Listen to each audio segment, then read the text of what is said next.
want to read a tweet that I saw going around this morning from Eric Erickson, who's a Republican. I believe he's mostly anti-Trump. He's one of like the never Trump Republicans. That might have changed, God only knows. I don't really pay that much attention to what he says or thinks, but I found this to be a really interesting tweet and really revelatory, possibly accidentally. He tweeted, "I know a lot of smart people out there are saying the GOP was so focused on Dr. Seuss that they couldn't mount effective opposition to the COVID plan. I think they need to learn what I've started learning. More voters will remember Seuss when they vote than the COVID plan." And look, we can debate, is that true or not? Do we think that whether he's talking about voters broadly or conservative voters specifically, do you think he is right that more will remember this cancel culture stuff than who passed unemployment insurance and stimulus bills and all of that? That they'll forget that Biden sent them a check because Biden killed Seuss? Well, I'm not sure. Let me say this. Republicans, are great at branding. They are head and shoulders above Democrats when it comes to just naming things, such that they have to say, "Oh, you're against the Patriot Act," or "You're against," things that sound really good. And so I also think that they're pretty good at picking out issues that aren't necessarily important, but are memorable, are maybe important in a sentimental way, right? I grew up on Dr. Seuss and my mom used to read this to me, and how dare you, right? And so I think that that's what they're going for. And in that way, they may be right. I think if it's the kind of thing where that check comes and goes and, at the next election cycle or whenever it's important again, Republicans, or really just the people will say, "Hey, I don't really remember that. I'm still hurting. I still need this. I still need that."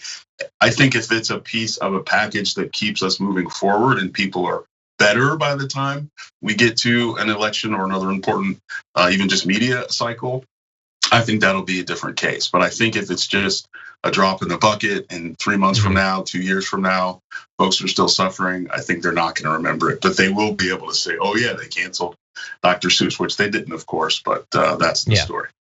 Which they didn't, they weren't involved. All of the books that people are like, "Hey, I love Dr. Seuss's insert blank book that is still gonna be published." Nobody read the ones that are not being, anyway, we're not gonna relitigate all of that.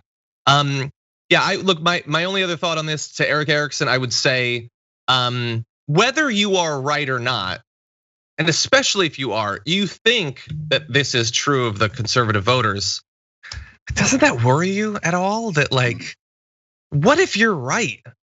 Isn't there something messed up about that? That people would be more focused on a private company deciding to pull publication of a bunch of books that nobody had ever thought about than about COVID aid or dealing with the pandemic and that sort of thing. I'm really not even sure that he's wrong. I would also say, how is that working out for you?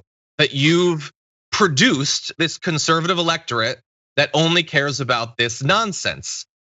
Is it working out for you in the special elections? How did Trump do? How about 2018 when the House flipped? How about the fact that Republicans have won one popular vote in the presidential race in like going on 2 decades? Does this seem like a good thing for your party? Now, they've managed to maintain hold on quite a bit of power thanks to some of the structural inequities baked into our Constitution, but it doesn't seem like it's a great thing for the Republicans. So maybe he's able to identify it. Maybe it would be a good idea to push back against it a little bit and say, hey, maybe it'd be a good thing if we stress the importance of dealing with economic issues to our voters and got them thinking about it a little bit more. Maybe if we had a right-wing media that actually talked about these sorts of things rather than just Dr. Seuss, the Muppets, or whatever.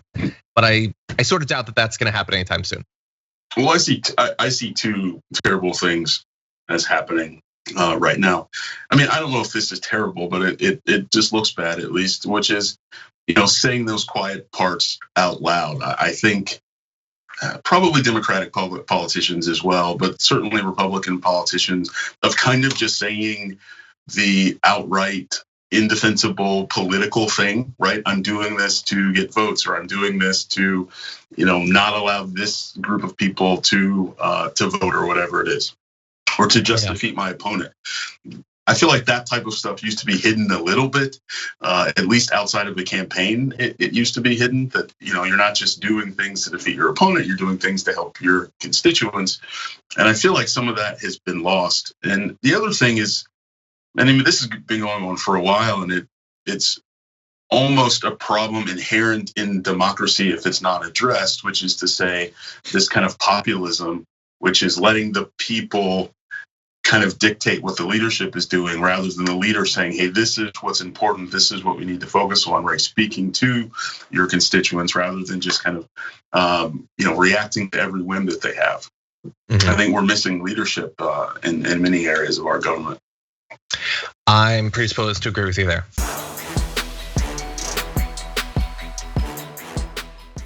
Check out the Damage Report podcast each day, wherever you get your podcasts, whether Pocket Casts or Stitcher or iTunes. You can join me as I give you the news and stories you want, with a range of co-hosts and interview guests jumping in on the fun each day. Again, that's the Damage Report, wherever you get your podcasts. And if you get them at iTunes, don't forget to rate and review. Sometimes I'll read them live on the show.